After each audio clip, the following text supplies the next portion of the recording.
All right, and we should be live for the Steelers Depot live stream here on Monday, November 16th. Once we officially go live, let me be sure to pull up the stream on my phone. Let's see here. Not getting the live stream showing up right this second. Do you have it on your end, Dave? Let me see if I can get it here. Keep saying that. I think I'm just a couple seconds off. It says it's waiting for it to go Yeah, I'm live. seeing it. You are? Yeah, All I'm right. seeing it. All right. So I got to play the ad, and once that goes through, then I'm ready to answer you guys' questions. But glad to be back with you guys here for the Monday Steelers Depot live stream. Dave Bryan is here as well, as we are every Monday from 7 to 8 p.m. How you doing, Dave? I'm doing good. Getting some of this all 22 knocked out. Got some note taking going on, and getting ready for Monday Night Football. Yeah, there you go. Living the life for sure. So thank you guys for being here. As always, feel free to ask a question in the chat to Dave and I, and we will do our best to answer it. If you want to have your question not only be guaranteed to be answered, because sometimes with the larger crowds, we can't get to every single question, unfortunately. But if you want your question guaranteed, you can leave a super chat for Dave and I, and we'll answer that basically immediately, and of course be guaranteed to answer that. So if that's the method you want to go, feel free to do so, and be sure to like the stream as well, and that gets more people into the chat. So let's start things off with the first question. This comes from Frat Boy Fishing. It says, "Hi Alex, Cam Sutton always seems to play well when on the field. Do you think the Steelers only see him as a nickelback, or do you think they'll ever use him outside?" He's played outside before, not in a while. I think 2 years ago he was playing a little bit as outside corner. I think they are comfortable with really using him wherever. I think the preference is obviously more of a slot dime back type, but I think with his versatility and football IQ and smarts and just well-rounded game, I think that if they had to, they wouldn't have a big issue using him on the outside. Dave, do you Yeah, agree? that's where I am on him as well too. Look, that if injuries hit or something like that, he would obviously get a shot.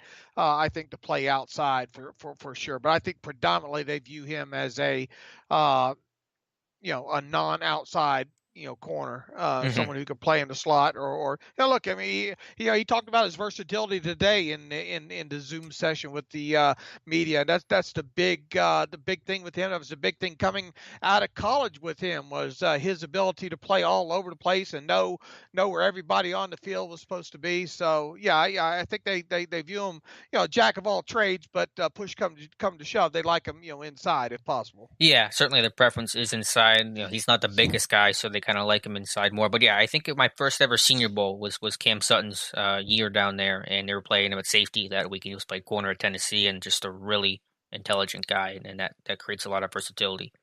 John Good Pennington. Lord, that feels like forever ago. I know, it has been a long time. Remember the first guy I talked to was DeAndre Houston Carson. I was so nervous. It was my first interview down there. I was, listening back to it. I was freaking out. He's still in the league, I think. DeAndre Houston Carson was with the Bears last I checked. John Pennington, Dave and Alex, do you guys see the Canada influence, or is it all Randy's play calling? And do you guys think the Steelers need a more experienced offensive line coach? Dave, what do you think about Canada versus Randy and the influence there? I think they should just fire all of them, really. But Uh, no. Look, I mean,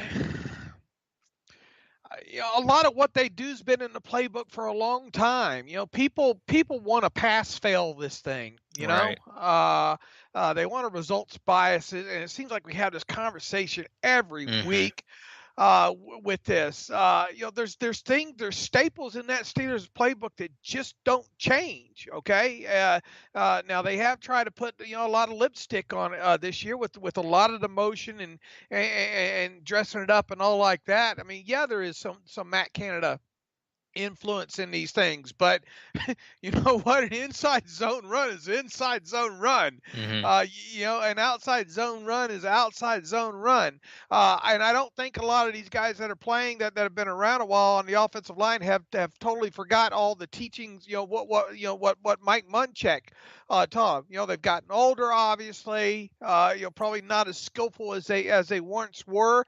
I often wonder, going through the tape today, the first several run plays there, how much maybe the things are getting tipped off in there. There Mm-hmm. was a corner on like the second run, I think from the sideline up across from JuJu, that immediately at the snap he's headed towards the backfield to cut off that backside there. Oh, interesting. Uh, That's one thing there. Is it Ben's flat feet at the snap? For years we've talked True. about, is Ben's feet being flat at the snap and kind of not staggered or whatnot, not kind of beat up on his toes, a sign that they're going to run Hmm. out of shot. Little things like that. I mean, it's hard to put a finger on all of it, as Alex and I said on the podcast. There's so much that you can point a finger to here. And also, they only used, I think, 5 runs. They only used the pre-snap motion on in this game as well, too. I don't think they ran enough out of 11. I don't think they ran enough inside zone out of 11, and I don't think they used enough pre-snap motion with it either. But runs are runs. So let's I dare to put most of it on the coordinator or play call or anything like that. Yeah, I think that's a really thorough, thoughtful answer, and I agree with basically everything you said, Dave. And I just want to point out, I mean, this team ran the ball well earlier this year. I've said this many times already, and so it's not that they're not incapable of doing it, or this group specifically is not capable of doing it. They're just not executing it. So I can't, it's not like the coaching has been bad all year. There's been plenty of times early in the season where things are going well, and of course in pass protection, they're doing an awesome job. And I know that's only half the battle, but it's not like the whole line is failing in pass pro and in run blocking. So there's talent there, obviously. Yeah, look, I think they, that 16-yard run, that zone run, that thing opened up like a watermelon. Hmm. When's the last time you saw a hole that big? And I think a little bit has to do with James Connors, right? There's a lot of everything going on right here, and I think also the Bengals several times may have had 7 guys down low on top of it. I'm still going through, trying to go through these plays about 6 times each on them right now. But I mean, those are little things that are kind of sticking out right now. Do they need to maybe perhaps give a guy like McFarland, a more kind of quicker twitch guy, Hmm. a shot here moving forward? Possibly. It's not going to hurt, and they got to probably do it. As you said on the podcast, I think a lot of self scouting needs to be Hmm. done this week to see if indeed they are tipping anything. Alex, when you get a chance, go and look at. I think it's like the second or third run play. Really, the first or second fail that they had, and see that corner coming off the edge over there, almost right at the snap of the football there. Let me do that now, actually, since I do have Game Pass pulled up here, and hopefully we won't get a copyright thing. And we'll just look at this here quickly because I haven't gotten really to the tape a whole lot yet. I was watching a lot of third downs when the tape first came out. So where's this at? This is I early have in to the try game. to find it. Yeah, it's early in the game. Just pull up all the runs. Go to the search feature and pull up all the runs. Yeah, is this? I'm pulling it up I now. want I to think one say yard run by Connor, tackled by I want Mackenzie Alexander. I think so. Yeah. Okay, I know it's a little bit of a delay. Look Okay, at the I all think this is 22 of it. yeah. There it is. All right, I'm just gonna let it run through here, and I'm a little ahead of you guys, but you can talk through this one, David. This is the play. Yeah, I mean, you see it. Go ahead and talk through it, especially the all 22 view. You're not going to see it from the end Yeah, zone view. yeah. So here's Mackenzie Alexander, the slot corner. Watch right at the snap of the football. Yeah, I mean he's running right towards the backfield. So is there something being tipped off there? Because unless that's a designed nickel blitz, the Bengals don't really blitz a whole lot. So there might be some sort of self scouting, some sort of tip in the hand there from the Steelers. See, and that shuts that run down already. Yeah, forced corner bounce. I remember. I know we're getting on a tangent here to start, but Bill Belichick had told this story that Orlando Brown Sr., the late Orlando Brown Sr., they were playing Baltimore one week, and every time that Brown was in a 2-point stance, it was a pass. Every time he was in a 3-point stance, it was a run, and like that was their run key. They had Brown actually didn't play in that game, so they were like bummed because that was their tell. But there's a lot of small things like that that can come into play about why a team is not being successful, and self scouting is a huge component of that. Unless it's a blitz. I mean, what down is? I mean, it's a first down play on early in the game. They're probably not going to be blitzing in a situation off Hmm. the corner like that on a first down. I think it was 1st and 10, wasn't it? Let me go back to look and see what the scoreboard said. Yeah, that was First and first and 10 on 10. the 33. I mean, that's early in the game. You're not going to run blitz a corner on that. I mean, Hmm. that for all he knows, that could be an RPO. There's no safety Right. over the backside there to protect that. So if that ended up being some sort of hot or RPO right there, that thing's in the end zone on him. Hmm. True. Yeah, that's a great point. So there's a lot of layers, and we have a lot of questions about the run. I think it's probably about as good of a thorough answer as we're going to be able to give you, and maybe that'll address some of the questions about the run game. Move on to the next question now. Rob House going to the Steelers defense. Why is Antoine Brooks getting defensive snaps over Sean Davis? Are you surprised to see this? Not really, just because Davis has barely played in any package this year, so I'm not really surprised by anything. I think they just broke as the bigger third safety, and you can make an argument for putting Davis in there, but I just think they know what they have in Davis, and they want to see what Brooks can do if he can have a higher ceiling than Sean Davis. I was shocked. Yeah, I mean, I did expect to see him on the field, nor did I expect him to see him play 20 something snaps. Not that I was expecting Davis out there. mhm, But yeah, I was surprised to see the kid on the field. Look, I mean, that screams volumes about what they think about him right now. Now, he's got to obviously work on the timing on the stuff off the edge and things like that. But I mean, it says a lot that he got 20 something snaps in a in a game like this in the midway through the season. for sure. Let's see, Mike Adesso. Hi guys, happy 9-0 Monday. Happy 9-0 Monday back at you, Mike. Do you have any explanation for Deontay not having any catches in the second half? Did Cincy adjust coverage to him? I'm not sure. Obviously, by the fourth quarter, the game was over, so they took out starters. They sat on the ball. They ran it late, so that's part of it. They basically only had one quarter of action to really throw the ball seriously. And maybe the Bengals adjusted coverage, or maybe the ball just didn't go Deontay's way because they got so many weapons on this offense. So I don't think there's any big riddle to solve there, Mike. He also asked, another week, another awesome performance from Jordan Berry. Are you ready to match my excitement yet? Yeah, I praised Berry since the first game he came back, whatever game that was, Tennessee, I believe. He's been excellent, much better than. I mean, again, the first 3 quarters of last year, Berry was very good, and then the last month was just a dumpster fire. So some of this is new, and we're seeing some more consistency, and let's hope it continues as the weather turns bad. But we did see similar from Berry, I thought, for 75% of 2019. Mark it down. They're drafting a punter. Yeah, we'll see if there's any. Have you scouted any punters yet, Dave? No. Okay. Yeah, You will. You will when the time comes. No, I won't. If they draft one, you will. You'll have a cut up I mean, if they draft yeah. one, I will. I'm not going to purposely go watch tape on it when, You when, might. when I stay behind. I always feel like I'm 30 players behind come draft season anyway. So no contextualizations on punters coming. All right. Oh, I don't know about that. You might do it. Frat Boy Fishing. Maybe one. Yeah, 1 or 2 elite guys. Frat Boy Fishing. Alex, do you think the Steelers should consider moving Filer back to right tackle and filling in the left guard spot with Dotson? No. Maybe next year if Filer were to be re-signed, that's a potential, but not now. Okorafor's playing fine at right tackle, and Dotson does not really have any experience at left guard. So moving pieces usually does not make the situation better. Usually makes it worse. Rob House, guys, do you think Derek Watt has been worth the money so far? I mean, objectively, no, because he hasn't been healthy, and I don't think the play special teams has been pretty good, but as a fullback, as a lead blocker, it's not been that good. So far, no, not worth the money.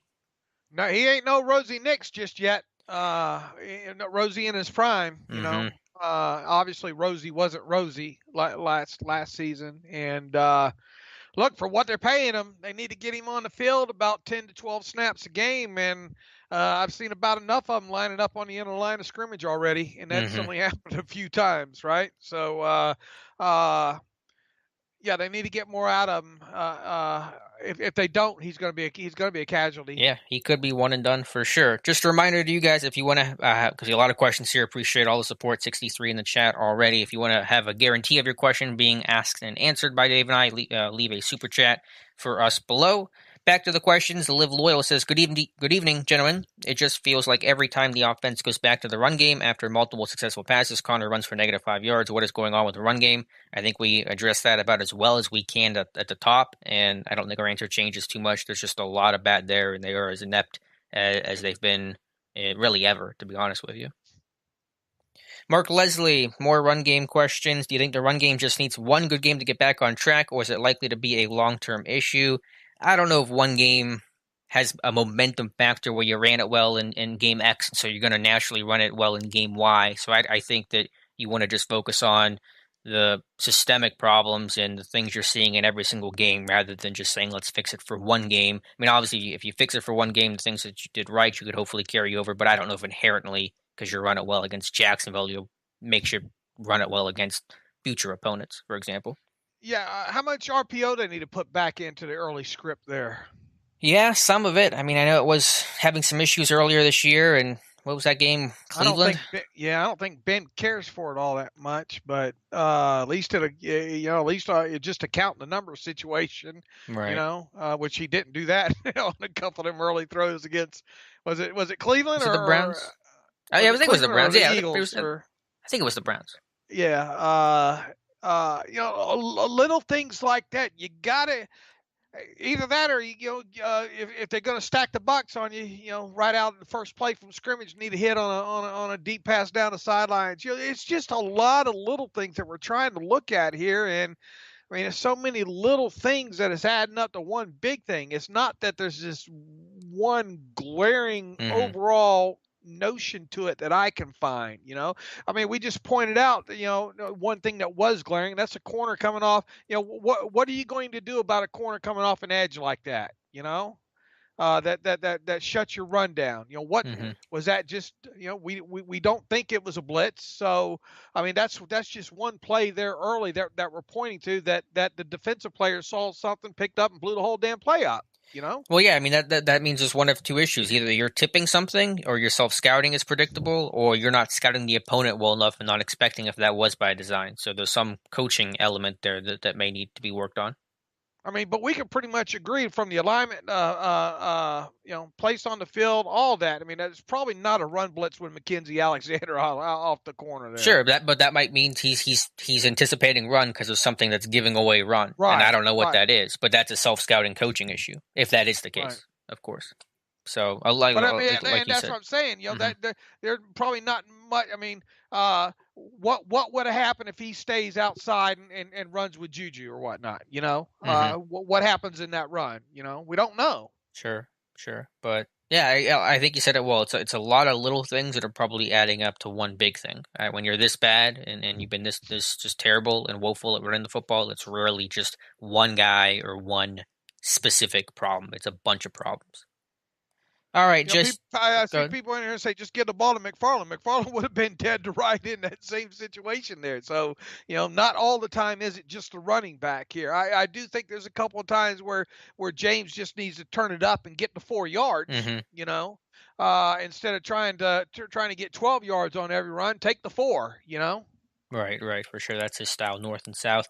Jason Bodine says Steelers are 9-0. Yes, they are. Good to have another victory to talk to you guys about. Nick Ritter, Juju has been awfully clutch the last few games. Any chance we re-sign him? Feels like James Washington has fallen from the totem pole. Deontay injury prone, inconsistent, and Claypool only a rookie. Let's just see how the end of the season goes. Let's see where the salary cap is at. I still think there's a chance, but certainly Juju's not going to come cheap. It's David. going to be. It's going to. We talked about it this morning. It's going to be bare minimum 16 million at Hmm. least, and I can't see it being much cheaper. That people say, well, Juju's got all these endorsements and all like that. Maybe he'll sign for cheap. If you have an agent that advises you to do that, you need to fire that agent. Plain and Right. simple. These guys don't get many bite of the apples here. So market value is market value. End of story. Right now, Juju's market value is $16 million at a base level. But he keeps playing like he's playing right now. Heck, he's already got what? How many catches does he have, Alex? 50? Right around 50. I mean, he's on course to have a 90 catch season again, right? Yeah, the average doesn't look too pretty. It's like 10 yards a catch, but he's making some big plays. There's no question about that. He's going to have a 90, about 1,000 yard and 7, 8 touchdown season. And as good a kid as he is, that's going to get him paid by somebody. Now, the whole thing is can the Steelers work? Obviously, the Steelers would love to have him back. It's foolish to think otherwise. Hmm. It's just a matter of the guaranteed money and getting that the cash flow right in the first 3 years of the deal, and then getting that the Steelers only do deals one way, and that's the guaranteed money in the signing bonus there, and usually with a low first year base salary around the minimum with these guys, and then of course the rest of it's made up in the second and third year as far as cash flow and with option roster bonuses or whatnot. I mean, the only thing is can they get it done and get that cap that 2021 number underneath the cap? That's the biggest mystery here because we don't even know what the cap number. We know the floor is going to be on this, but Hmm. and look, you've already got the Eagles now. Not going to have people in the stands. We don't have any idea what the 2021 cap number is, so we have to assume it's 175 million until we're told otherwise. And I've already, 175 million is not going to be friendly at all for this 2021 Steelers team. Right, just like many teams. David O, Jonathan Mason, thank you guys for the support in the chat. Paul Brown asks, Dave and Alex, do you see a difference when the Steelers run out of the gun and pistol versus under center? It seems like they have more success out of the gun and pistol. Whenever we get back to charting from our Tom Mead, who does a terrific job with this stuff, we can chart that. So I would just wait until we get the numbers on that. I would like to see some more pistol. They do it a little bit, not a lot though, but I think it creates better downhill run action while keeping Ben in shotgun, which is his preference. So I would like to see a little bit of that if that can kind of jumpstart the run game for 2 or 3 runs a game. I'm all for it, but in terms of the numbers, I'd have to actually sift through that data for you, Paul. Mike Adesso, so I admit maybe I'm wearing the Dave Bryan special tinfoil hat here, but don't you find it odd that whenever a player is put on COVID list end of the week, he magically doesn't have any close contacts? Dave, what do you think about that? Is that tinfoil hat on right? I say it again. Don't you find it odd that whenever a player is put on COVID list end of the week, he magically doesn't have any close contacts? I assume this is in a reference to Kevin Dotson, placed on the COVID list on Saturday, but apparently no close contacts to worry about. Yeah. Look, I mean, I'm still trying to learn everything associated with that rule, and whether or not, to me, it's weird. It seems like too many people can manipulate a roster if the kid didn't test positive here over the weekend. In other words, was he put on there as a close contact guy, or was he put on there because he tested positive? Right. And we don't know. We don't So know. I think we can infer that it was more likely than not he did test positive. Right, but if we did do that and then it ended up not being a situation, then would look kind of silly there. So Sure. It's kind of hard to answer some of these questions. Not obviously we knew Vance McDonald tested positive there. I mean, to me, if the kid didn't test positive and he got thrown on the COVID list on Saturday, which would only be him quarantining for what is it, 4 or 5 days, 5 days, yeah. like Roethlisberger, and then coming back. To me, that really allows for a lot of roster manipulation, if you know what I mean, around the league. Yeah. You see what I'm saying? Sure. I understand that concern. I would just say that in Vance's situation, he was a guy that ended up practicing, ended up playing in a game, ended up being on a plane, and then coming back to, after the plane landed. And so he was probably just around people more. For someone like Dotson, I assume once he started showing some sort of symptoms, he reported them. The team probably told him to stay home, and he just hasn't been around people. And so there was less of a concern for close contacts because he didn't sit on a plane for a couple hours next to people the way that Vance McDonald did. That's my read on the situation, at least. Adam, I mean, he was ill though, so right. But I assume he didn't. Yeah. Well, I guess we know that, but maybe we don't. I mean, it's so hard to figure this out. Maybe he just said he felt a little funny, or I don't know. It's hard to figure out. Yeah, my only fear is a manipulation, and I see where the questions, I guess, coming from there. My only fear is there. Not that the Steelers would do it, but you're asking the league, you're asking to have a huge roster manipulation there, and basically stealing another spot, if you will, by just you know what I'm saying there. Now, obviously, they don't want to lose the guy for 5 days if they don't have to. Mhm. So you would think that it would be a close contact thing like that, but we'll see. Maybe, and even if Mike Tomlin's asked on Tuesday if he tested positive, he's not going to tell us. Right. He didn't even officially say that Vance tested positive, even though Right. that's what the report, and we all kind of know that. Adam Kordich, if the Steelers take care of the Jaguars and the Ravens lose to a now desperate Titan team next week, wouldn't the Steelers be able to wrap up the division with a win on Thanksgiving? I don't think technically they could. There's also the Browns still involved too. They could be winning, and so that wouldn't wrap things up either. But for all intents and purposes, the division would be over if Pittsburgh can beat Jacksonville and then beat Baltimore on Thanksgiving. It's almost impossible to see a path unless they just completely fall apart where they don't end up as AFC North victors by season's end. Well, if they won their next 2 games, talking about the Steelers, they'd be 11-0, and Correct. then if the Ravens lost both their next 2, they would be 6-5, and if the Browns lost their next 2, they'd be 6-5 as well too. So then the Steelers would have a 5-game lead Actually, more than that over the Ravens. Yeah, the Because Ravens could not win the division in that scenario. right, The Browns right. still could if The they ran the Browns table. possibly could. If Right. Pittsburgh lost out, if Cleveland won out, then they would each have a game in hand, a piece, one win, one loss, and then I don't know what the next tiebreaker is there, but I think probably theoretically, mathematically, there would be a chance. So that's a scenario. The following week, I think, is when probably any kind of possibility of clinching of the North would happen. Right, and Would be that's the week against after. who? The Colts? Is it the Colts or the Bills? I don't I think remember. the Bills is later in the season. I think it's week 14. I don't know. Anyway, a good problem to have. Hopefully, we cross that bridge later in the season. The problem is really the way the seating and all is set up. Really, the division don't mean a damn thing right now. Yeah, you're still playing for that one seed. It does, but it doesn't. Yeah, because you're gonna fight to the end with the Chiefs. I mean, they're not going to be losing 5 games this year, so it'll be a tight race. Mutated Genome, good to have you back in the chat. They got Alu back, but still got gashed up the middle a few times. What's your assessment to the run defense? I haven't looked for sure. The Steelers were in nickel for almost all the game. The Bengals did not play a lot of heavier personnel. I'm glad that Butler was matching personnel though, something he did not do versus Dallas, and I think it was more effective this week just to match personnel. To your point, though, Dave, you made earlier, the run defense probably wasn't as bad as some of the numbers show. Some of that was late game runs. There was a 39-yard run on the fake punt to Sean Williams, which technically goes down as a rush, which hurts run defense. Of course, the Steelers defense was not on the field for that play, so it wasn't great. There were some issues for sure, but it was better, and so that's good at least. I'll give you. Oh, it's the Washington football team. It's who they play after Baltimore. Gotcha. I'll give you some run success rates here in a moment. Hit me with them. Let me do the next question here while I do that. Jesse Robles, glad you're here. Mark Leslie also asked, this might be a stupid question, but is there any way Ray could be used to improve the run? I mean, he's using some of the run action stuff and the jet plays with receivers like Claypool is. So, I mean, he had that big 58-yarder earlier this season. So, in some sense, sure. I mean, they're getting the receivers as involved in the run game as they really ever have before. Looks like 10 successful runs out of how many runs do they have? 1, 2, 3, 4, 5, 6, 7, 8, 9, 10, 11, 12, 13, 14, 15, 16, 17, 18, 19, 20, 21? Or they have more than that? I mean, it sounds about right. I don't know the exact number. I trust you're counting it.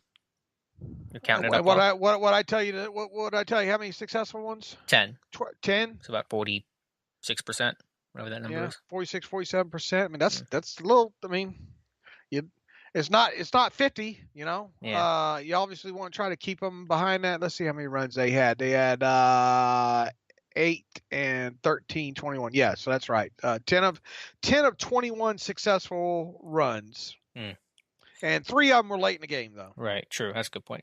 Marjorie Geyer says, hi, happy Victory Monday. Happy Victory Monday back at you. Glad you're here. The last style bender. What's up, Alex? Do you think Matt and Chunks, I assume that's Chooks, are a weak links? I don't think Byler's been quite as good as I expected, and I don't think Okorafor is playing quite as well as some people think. I think both are still playing well enough and aren't killing this team, but obviously in the run blocking department, Okorafor is not a great run blocker, and Filer has not been quite as impactful as I thought he would be either. Here's a number for you: 6 successful runs by them in the fourth quarter. So they did a better job early. And then also one of those runs is has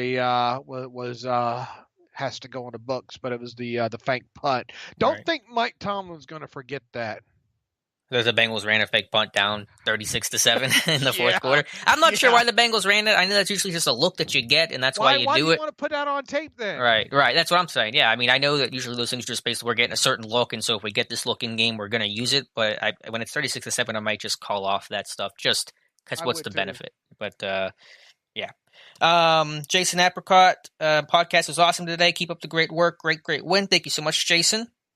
Jesse Robles, did Sean Davis get any snaps at the end of the game with all the backups was out there? I wonder why he's not getting any snaps rotation rest like D-line linebackers do. Yes, as Dave said, he got 5 snaps along with James Pierre and guys like that. And Davis, I don't know. Davis was not a particularly great safety. I think he's just there as depth, and then that's all his role. I mean, he was obviously they let him go last year in free agency, and Washington cut him pretty quickly. So, I mean, I don't think any team's seeing him as incredibly valuable right now. Steeler fan 1933. Good to hear from you. I love Dave's line on the podcast today about the Steelers being 9-0 in trap games this year. Thanks for your time, Dave and Alex. Yeah, that was a clever one. That's going to be in your stand up routine, your type five over I there. think so. I'll be here all week. Try to Ville. Yeah, I'm so tired of people. Nobody's going to sell me on it, and nobody can because it's silly. So from now on, 9-0 in Steelers are 9-0 in trap games. Yeah, and hopefully 10-0 after Jacksonville. I got Pittman, another one on the way. Pittman and Baster had some questions about the run game. I think we addressed that. Go back to earlier in the live stream if you haven't already, because I think Dave and I really kind of talk about that, and really not a lot left for us to discuss with the run game. There, Andresa, do you guys watch the live game as fans, or are you guys on the job? We're always on the job, Dave. Yeah, Never clock I out. mean, obviously you have rooting interest in it, but somewhere along the line when I started doing this, a switch kind of got flipped, Same.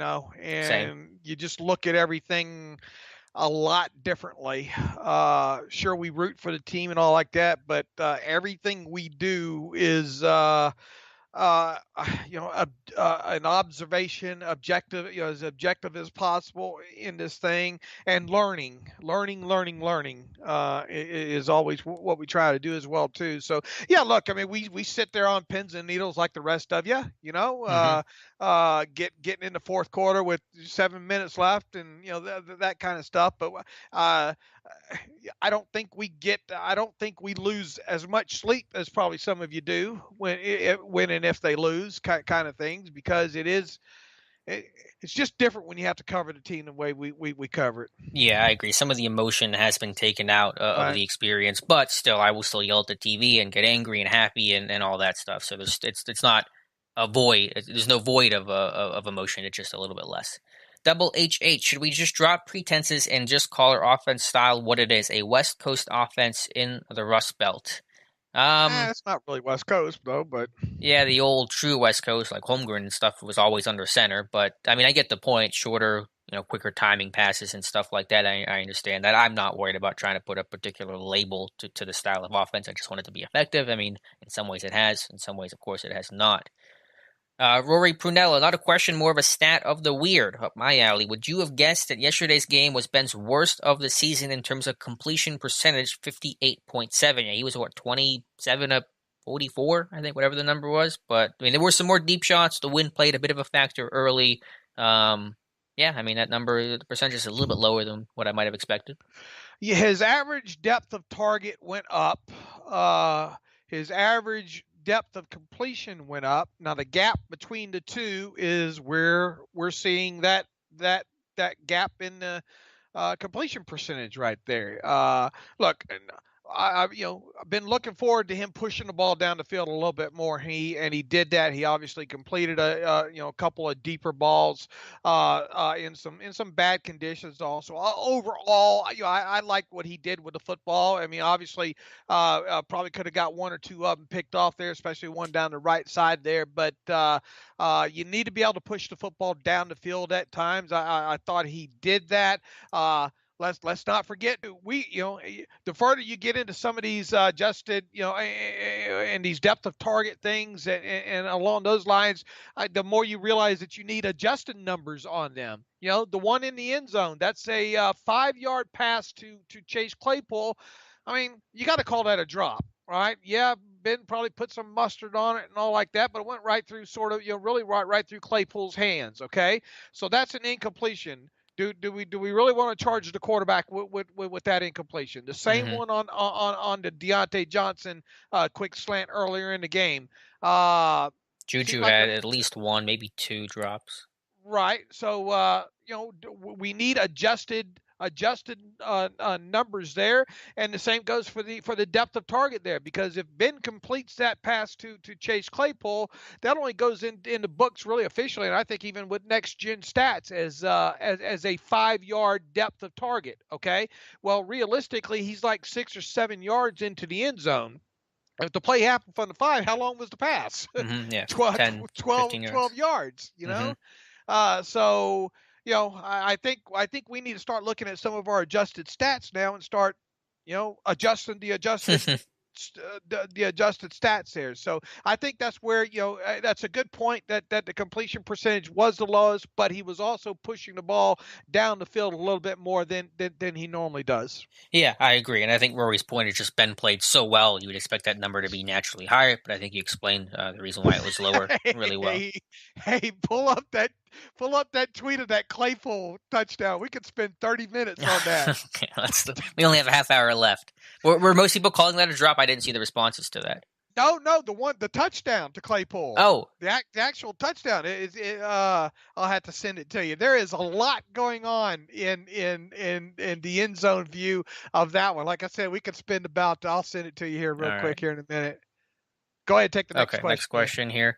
Let's see. Mario Colangelo, did Buggs and Davis get snaps? Saw Mondo. Buggs was not active, presumably because of an ankle injury. Davis played a little bit. The Steelers again did not play much base defense, so he only saw 10 snaps, and some of that came late in the game.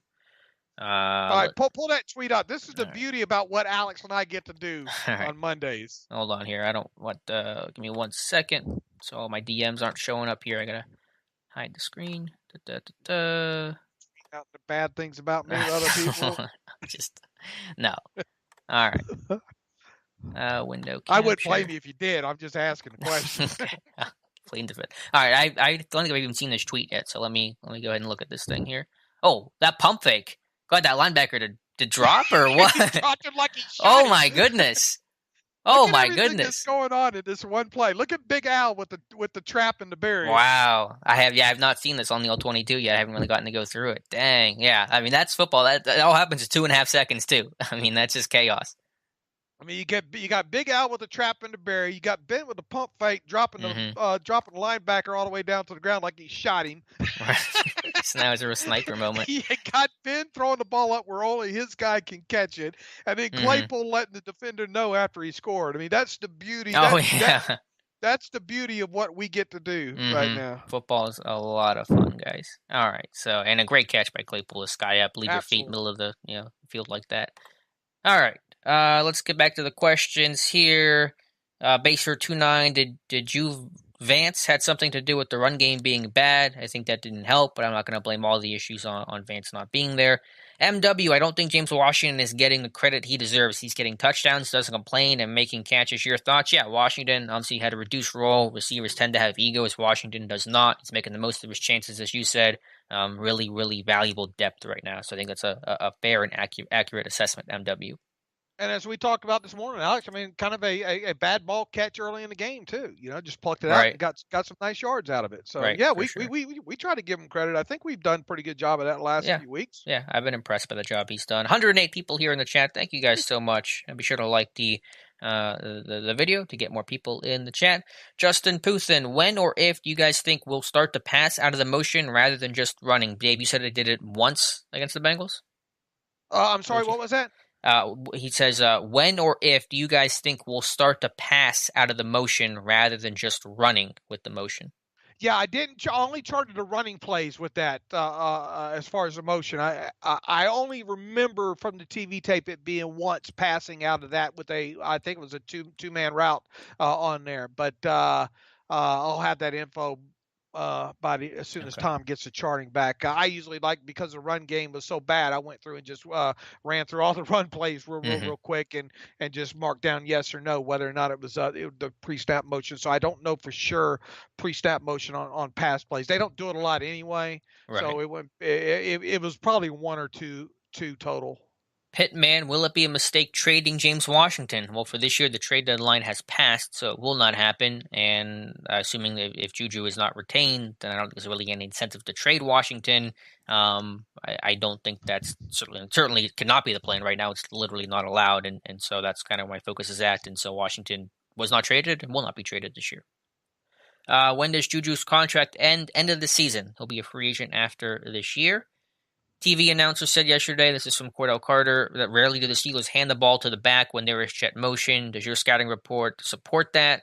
I remember one of Connor's big runs came off of motion. I mean, I think they do it. I don't have the number for it. I can't quantify it, but I think to say they only do it rarely would be inaccurate. I think, honestly, they got to use the motion guy more as getting the ball in his hands than anything else. So I would probably disagree with that assessment. Charlie Brown, does anyone know if any of our receivers have a quarterback background? I believe Deontay Johnson played some quarterback in high school. I don't know about the others. Do you know, Dave? Any other receivers have No, no, any Randall Ells on the team? I don't think No. so. I think Deontay played some quarterback and threw like 2 passes at Toledo. Kendall Douglas, what did you think of Williamson's solo tackle late in the game? I loved it. Very limited action that I saw. I got to go through the all 22. I thought it was impressive. I thought he made a couple of nice plays, got off blocks, stayed clean. Just some stuff that I kind of saw in Jets tape. So very limited action, 11 snaps overall, but looked okay out there. Let's see.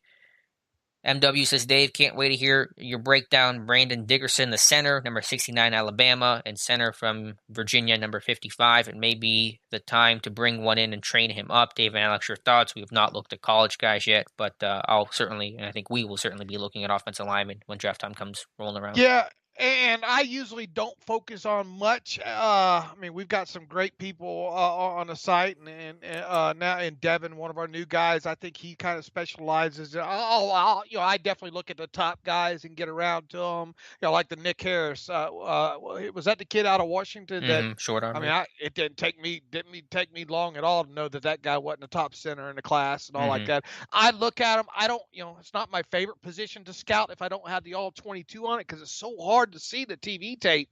That's why we got to push harder to get some sort of college all 22. I mean, don't get me wrong. Alex and I get our fair share of college all 22 tape, but we don't get all of it. And it'd be nice to be able to pull up whatever we wanted on demand and. Maybe before I die, it ought to happen.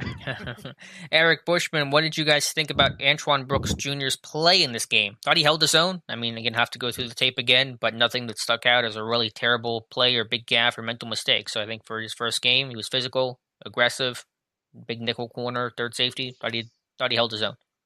And I haven't dissected him enough. I'm still going through the offensive side. I mean, I'm still working off of the TV tape off of what I know about Brooks. So I'll punt there. Dan, why does the O-line run block out of 2-point stances? I think that's a fair critique. I think that's been mentioned by us on the podcast. We got some emails about it, but I just want to point out two things that obviously if you're only run blocking, I know you're not necessarily saying this, Dan, but if you're doing the majority of the time run blocking out of 3-point stances and pass pro out of 2-point stances, well, defenses are going to pick on that pretty quickly and understand your run pass keys and tells. And this team was run blocking well to start the year, and they were doing a lot of 2-point stance work. Obviously, things have not changed too much. So they can block out of a 2-point stance. Or are the benefits to putting your hand in the dirt? Absolutely. I think that's all kind of obvious and intuitive. But again, I don't want to put the factor on that solely because this team was capable of run blocking early in the year, and now they're just in a really, really rough spot right now.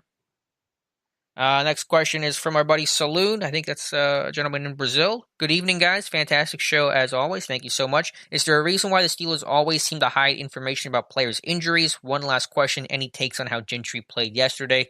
Tomlin, Steelers are pretty close to the vest with injuries. They just, it's players' health information. Yeah, they can be, and they have the right to do so. And they're not going to give us any more information out than they have to. And then in terms of Gentry playing, I didn't see what was the snap count on Gentry? 10? It wasn't much.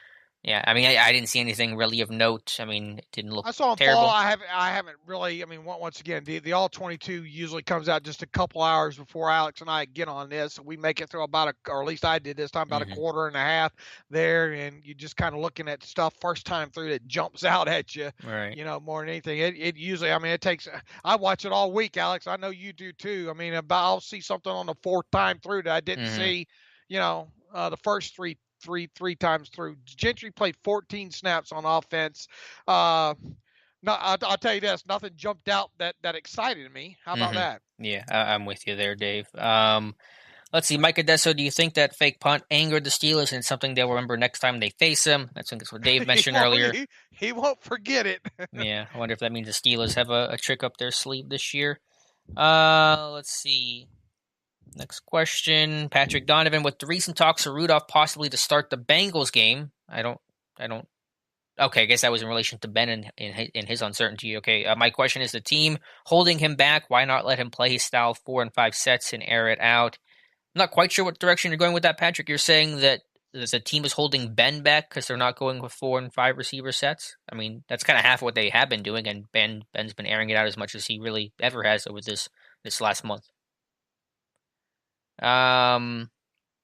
What other questions do we have here? About 15 minutes left in the chat, so be sure to ask a question before we wrap things up. Santizo Type R, what do you think of Josh Dobbs? I mean, it's not a lot to go off of. He had that one game against the Raiders, the one against Baltimore. He threw a couple of passes. He's a very smart quarterback, obviously, mobile. I think he's got a good arm. I think his accuracy, though, is his worst trait, and that's always been the theme with Dobbs. Is his accuracy, even in camp, have been really kind of underwhelming. I don't think he processes as fast either. I mean, smart guy. You don't think he processes? I think he processes fine. I think the accuracy. I don't know what it is, but the accuracy, even on the short intermediate crossing stuff, just never seems where it needs to be.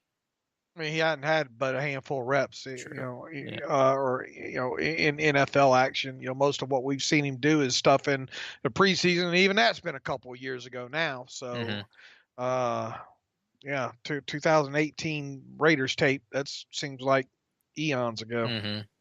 Johan Hernandez, thoughts on Zach Banner's future next year? We'll see. Obviously slated to be a free agent. Unfortunately, tore his ACL against the Giants, and hopefully, probably he'll come back on a cheap one-year deal and see what happens from there. But obviously, his plan and path of winning the right tackle job, which he did, but then the plan of being the guy for the season and then trying to cash in after the year ended after a good season, that went away pretty quickly, unfortunately, for Zach Banner.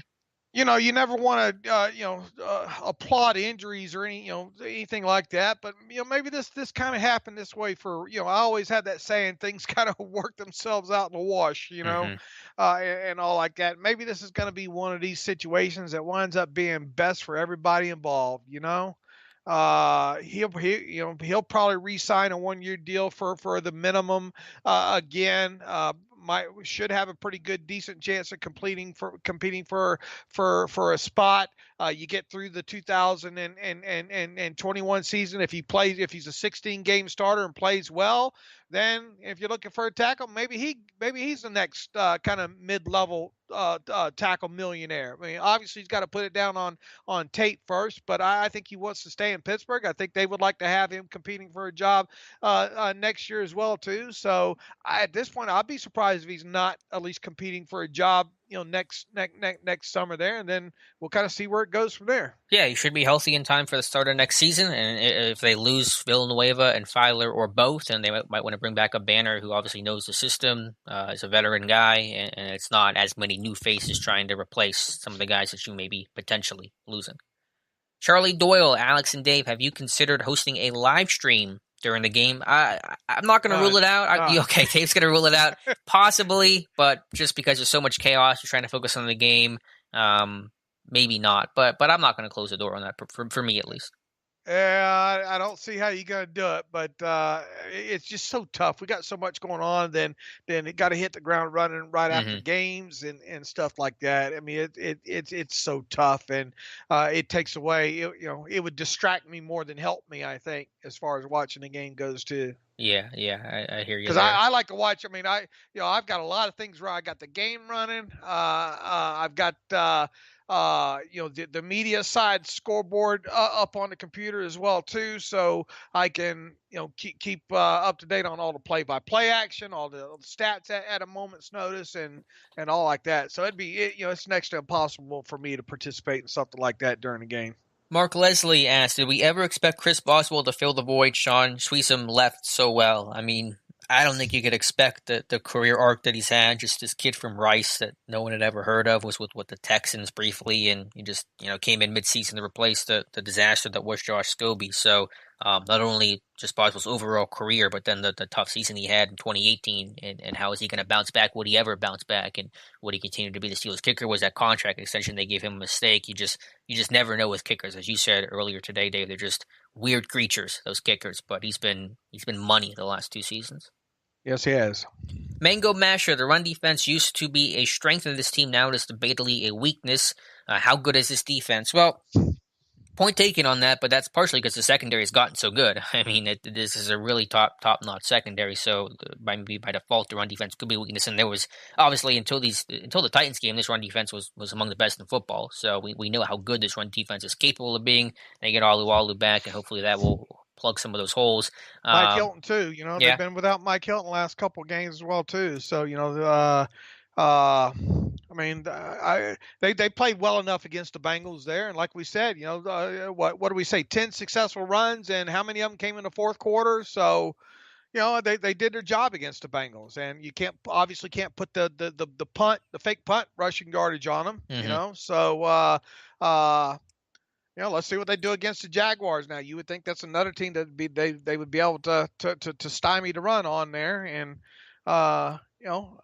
Were there disappointing games against the Ravens and the Cowboys? Obviously, let's see how they do on the repeat on the second time around against the Ravens. Hmm. So Yeah, for sure. And then just overall question about how good is this defense? I think they do all the things you have to do as a defense in today's NFL. They get pressure, they get takeaways, and they win in situational football, third down, red zone. And I think it's hard to stop offenses entirely. It's hard to stymie them. They're going to move the football. And that just kind of baked into the cake of NFL offenses that are scoring and putting up points and yardage unlike anything we've ever seen before. But if you can win in those situational areas, I think you're a top level defense, and the Steelers check all those boxes.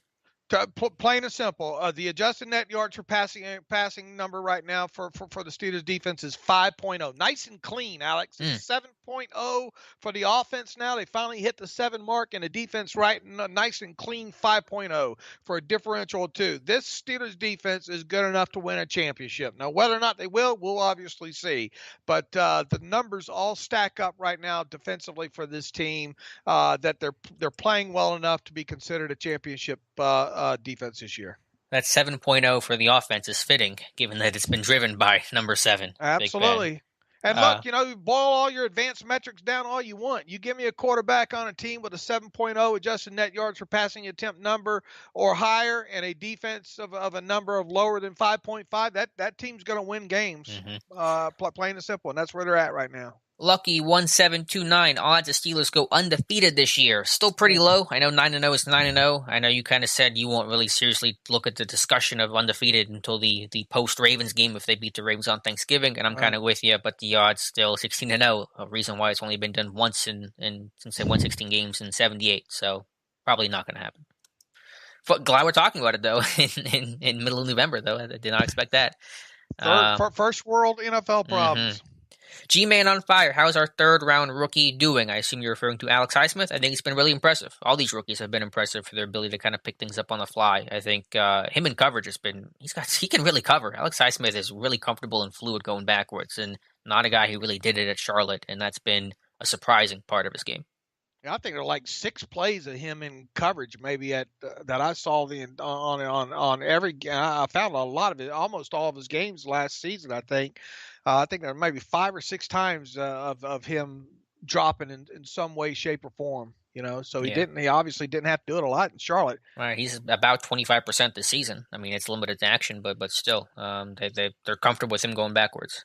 Christopher 1-1. Hey, Steelers fans, I'm on cloud 9 and 0. There you go. So are we. Mr. Tummy, assuming we are still one passing dimension in the playoffs, which opponents have the secondary to cause problems? I think the Ravens have a good secondary.